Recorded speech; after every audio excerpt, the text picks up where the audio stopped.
Yo Chelsea fans, welcome back to Bridge of Blue bareng gue Nanda Sugiono. Di video kali ini seperti biasa gue akan melakukan full time verdict di pertandingan matchday ke-33 antara Manchester United melawan Chelsea yang berhasil dimenangkan oleh Manchester United di Stamford Bridge. Ini untuk pertama kalinya setelah 6 tahun Man United berhasil memenangkan pertandingan di Stamford Bridge. Tapi sebelum gue mulai, gue pengen sapa-sapa dulu seluruh True Blue yang sudah bergabung di channel ini. Ada True Blue dari Lamongan, True Blue dari Sidoarjo, dan True Blue dari Malaysia. Terima kasih buat kalian semua yang sudah bergabung di channel ini dan selalu meramaikan kolom komen. Terima kasih, respect dari gue dan sehat selalu untuk kalian semua.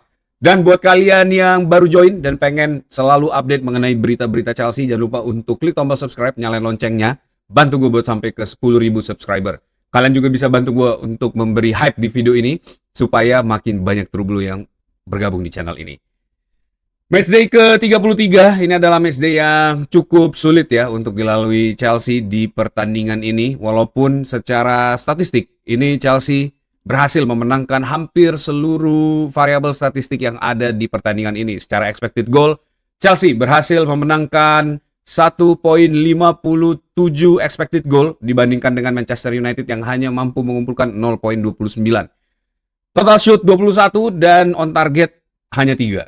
Nah, kalau dilihat dari statistik ini tentu terlihat seperti Chelsea sangat menguasai pertandingan. Tapi sebenarnya secara eye test kita bisa tahu game plan yang dimainkan oleh Michael Carrick untuk membawa Manchester United memenangkan pertandingan ini di Stamford Bridge itu sangat jelas ya. Manchester United bermain low block dengan komposisi counter attack, dan setiap ada kesempatan Manchester United selalu melakukan serangan ke depan, dan terbukti dari total 4 shoot yang ada.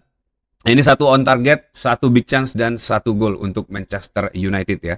Sedangkan untuk Chelsea sendiri dari 21 total shoot hanya 3 yang on target dan 3-3-nya membentur tiang ya, mistar gawang. Dan ini membuktikan bahwa memang secara game plan Chelsea belum mampu membongkar pertahanan Manchester United di pertandingan kali ini. Padahal secara jelas ya, Manchester United datang di pertandingan kali ini tanpa ada center back senior karena Lisandro Martinez dan juga Harry Maguire ini disuspend di pertandingan ini.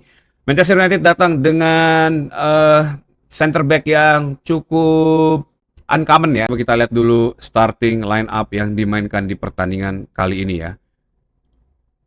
Ya, Manchester United menurunkan Mazraoui di center back dan juga Eden Heaven ya di center back. Ini membuat pertandingan ini terlihat seperti mudah buat Chelsea untuk membongkar pertahanan, tapi sayangnya ternyata di balik semua itu Chelsea tidak mampu memenangkan pertandingan ini ya. Sementara Bruno Fernandes yang bekerja dengan sangat baik di pertandingan ini berhasil menciptakan 1 assist untuk Matheus Cunha membuat gol di pertandingan kali ini.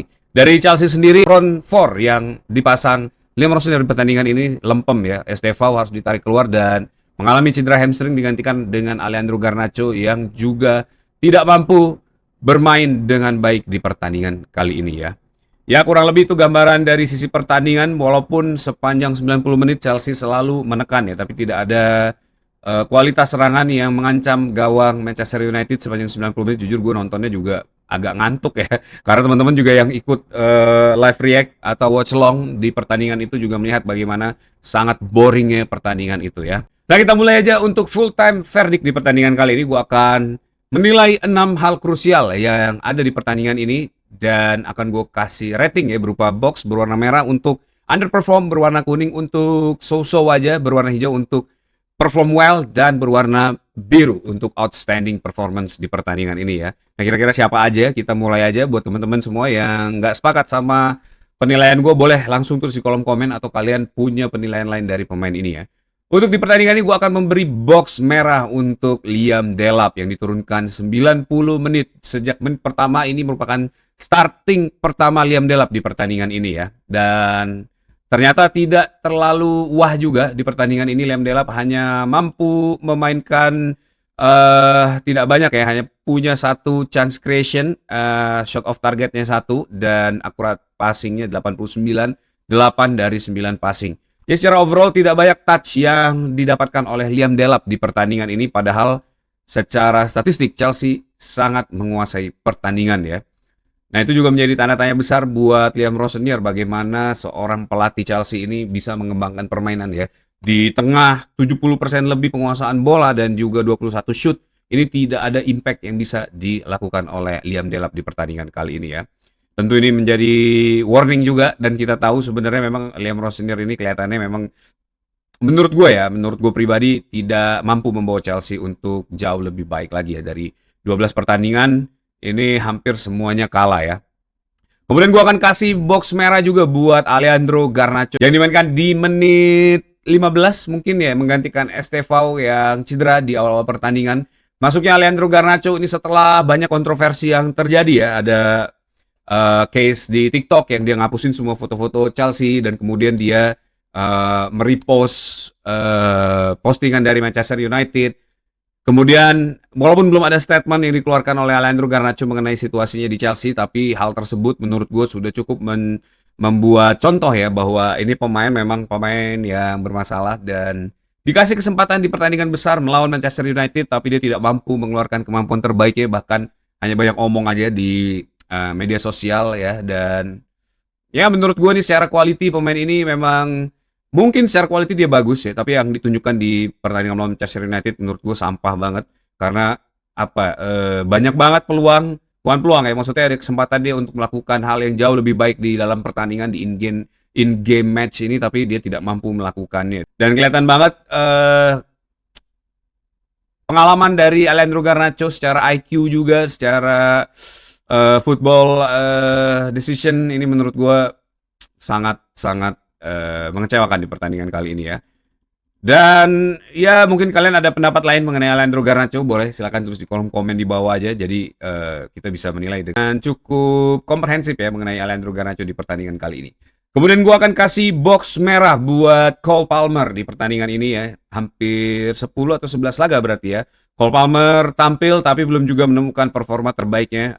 Beberapa kejadian itu juga cukup membuat gue ternganga ya, karena tidak seperti biasanya Cole Palmer yang biasanya versatile di pertandingan ini cukup mengecewakan ya. Gue akan kasih box merah karena memang tidak ada impact yang terjadi dan bisa dihasilkan oleh Cole Palmer di pertandingan ini. Padahal secara statistik balik lagi Chelsea sangat menguasai permainan ini, memiliki 21 shoot dan tidak ada impact sama sekali dari Cole Palmer.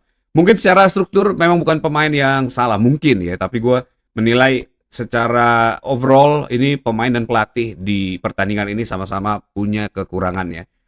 Pelatih juga tidak memiliki game plan yang jelas, tidak mampu mengurai pertahanannya Manchester United, dan pemain juga tidak mampu memanfaatkan peluang sebaik mungkin di pertandingan kali ini ya.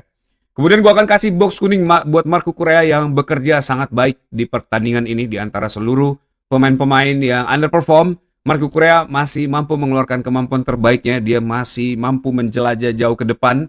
Kemudian dia juga bisa mengeluarkan passing yang menurut gue juga cukup membahayakan ya, menjadi trigger pass untuk build up dan juga attack dari Chelsea di pertandingan kali ini. Tapi sayang memang hasil berkata lain dan Marco Correa tidak mampu step up ya untuk membuat perbedaan di pertandingan kali ini. Kemudian gue akan kasih box merah buat Liam Rosenior, sang pelatih yang sejauh ini terus membuat rekor demi rekor ya di Chelsea.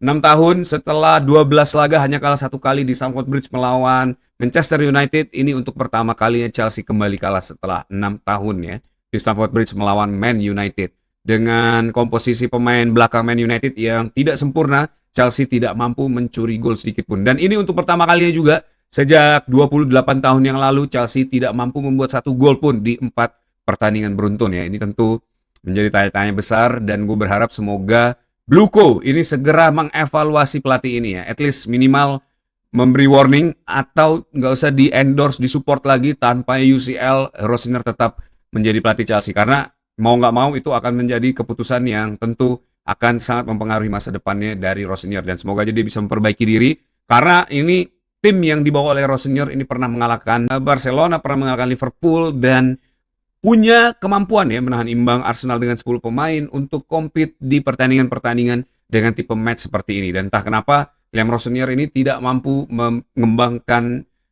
para pemain ini ya di tangan dia. Dan kelihatannya memang secara game plan buntu, secara overall menurut gue Liam Rosenior ini mungkin masih butuh waktu dan kemampuan lagi untuk mengembangkan cara dia melatih ya. Terlepas dari hasil buruk yang dilakukan oleh atau didapatkan oleh Chelsea di pertandingan ini, sebelum pertandingan ini seluruh supporter dari Chelsea dan juga Strasbourg melakukan strike di luar Stamford Bridge ya. Kalau dari report yang ada, ini sekitar 1.000 orang berkumpul dan menyuarakan untuk Bluco mengubah kebijakannya dan menuntut Bluco untuk menjual sahamnya supaya ada accessibility untuk pemilik lain yang mungkin bisa membawa Chelsea jauh lebih baik lagi. Dan secara overall kalau gue baca-baca ini tuntutannya lumayan jelas dan juga disampaikan juga dengan baik ya. Walaupun Ekbali sebelum pertandingan ini di beberapa hari kemarin sempat mengeluarkan interview ya untuk menanggulangi mungkin keributan yang terjadi ini mengenai project dari Bluco di Chelsea maupun Strasbourg ya, dan jawabannya sih lumayan membuat ini akan membawa pemain experience dan lain-lain dan lain-lain. Tapi ya kita lihatlah nanti di summer transfer window akan apa yang terjadi dengan transfer ini ya. Dan ya tentu di Indonesia kita nggak bisa ikut demo ini, tapi kita bisa menyuarakan juga lewat media sosial. Jadi buat kalian semua yang menonton video ini, gue sangat encourage kalian untuk juga memberikan suaranya ya, merepost atau membuat story atau apapun itu yang bisa menyuarakan kegelisahan dari para supporter Chelsea di demo kemarin ya. Dan akan gue kasih box biru buat para supporter Chelsea dan Strasbourg yang menyuarakan kegelisahan kita semua untuk kehadiran Bluco, Liam Rosenior, dan situasi dari Chelsea yang terjadi sepanjang 4 tahun ini ya. Chance yang we want our Chelsea back dan masih banyak lagi. Ini benar-benar gambarin situasi Chelsea saat ini ya. Nah ini dia 6 hal krusial yang terjadi di pertandingan melawan Manchester United di Stamford Bridge kemarin ya. Coba tulis pendapat kalian, kira-kira apa atau siapa yang harusnya diberi review lain, atau mungkin para pemain yang ada di sini tidak layak mendapatkan box-box ini, atau harusnya Garnacho bisa mendapatkan box warna hijau. Tulis pendapat kalian di kolom komen ya. Dan kejadian-kejadian menarik juga terjadi di Premier League di akhir pekan ini di matchday ke-33, terutama Arsenal yang juga kalah ya melawan Manchester City di Etihad Stadium. Ini sangat luar biasa pertandingannya dan kita bisa lihat bagaimana Arsenal sangat khawatir ya tentang kehilangan gelar lagi di musim ini untuk keempat kalinya. Dan kalau gue lihat sih secara overall kelihatannya itu mungkin akan terjadi. Jadi nanti tinggal kita lihat siapa yang akan mengangkat piala di akhir musim. Saat ini Arsenal dan Man City ya, ini berada di peringkat 1 dan 2 ya. Kalau teman-teman lihat Arsenal berada di peringkat pertama dengan 70 poin dan Manchester City 67 poin dan menyimpan satu pertandingan lagi ya. Itu berarti kalau Manchester City mampu menang melawan Burnley, maka harusnya Crystal Palace ya, karena Crystal Palace yang masih belum dimainkan sampai sejauh ini. Dan seandainya Manchester City mampu menang melawan Burnley dengan skor yang wow, karena perbedaan goal difference-nya hanya 1 gol saja, dan tentu Manchester City akan mengkudeta Arsenal di peringkat pertama ya. Selain itu kekalahan Chelsea ini membuat Chelsea tetap berada di peringkat 6 ya dengan 48 poin. Ini untungnya Everton ini kalah melawan Liverpool. Kemudian ada Sunderland juga yang kalah ya, Brighton yang bermain draw melawan Spurs ya, 2-2. Bournemouth yang menang ini naik ke peringkat 8 dan Brentford yang ditahan imbang ya oleh Fulham. Nah, ini membuat Chelsea tetap aman di peringkat ke-6 tapi berbeda 7 poin dengan Liverpool yang menang dramatis di akhir-akhir menit tambahan waktu melawan Everton. Ini berarti Chelsea akan sangat sulit untuk masuk ke Champions Zone ya setelah Aston Villa juga menang, memperjauh jarak dengan Chelsea menjadi 10 poin ya. Ya, hal yang paling possible adalah memainkan Europa League di peringkat 6 ya, dan atau mungkin masuk ke Conference League di peringkat 7, kita juga nggak tahu, atau terlempar benar-benar dari Eropa ya. Ya ini yang akan sangat menarik, kita nanti masih ada 5 pertandingan lagi berarti yang akan dimainkan Chelsea di musim ini ya, di sisa musim ini. Kita masih ada FA yang akan melawan Leeds, dan Leeds bermain dengan sangat baik ya di pertandingan kemarin. Ya kita lihat nanti seperti apa perkembangan Chelsea di pertandingan atau di musim ini ya. Secara overall gue pribadi sudah sangat pesimis. Gue hanya lower my expectation, menyuarakan apa yang menurut gue memang harus disuarakan, karena masalah Rosenior, masalah Bluco, semua fans pasti sudah tahu siapa Biang Kerok ya, dan tinggal bagaimana kita mencoba melihat sisi positif dari apa yang terjadi saat ini, dan semoga aja Bluco juga punya keinginan ya untuk membuat Chelsea jauh lebih baik lagi, bukan cuma secara bisnis, karena sekarang pun secara bisnis ini Bluco masih juga merugi ya dengan segala strategi muda dan strategi yang ribet yang dimainkan oleh Bluco di Chelsea. Coba kasih pendapat kalian mengenai situasi Chelsea saat ini dan apakah Chelsea mampu masuk ke Champions atau Eropa Conference atau justru kita memang belum layak untuk bermain di Eropa sama sekali ya. Tulis pendapat kalian di kolom komen. That's it video for today. Thanks for watching guys. Buat kalian yang suka sama video ini jangan lupa untuk klik tombol likes, share juga video ini supaya makin banyak yang tahu mengenai Bridge of Blue. Kalian juga bisa subscribe ya supaya tidak ketinggalan berita-berita mengenai Chelsea. Nyalain loncengnya dan bantu gue sampai ke 10.000 subscriber. Kalian juga bisa bantu gue dengan memberi hype di video ini supaya makin banyak True Blue yang bergabung di channel ini. Terima kasih untuk yang sudah menyaksikan video ini sampai akhir. Tetap dukung Chelsea. Once a blue, always be blue. Up the Chelsea.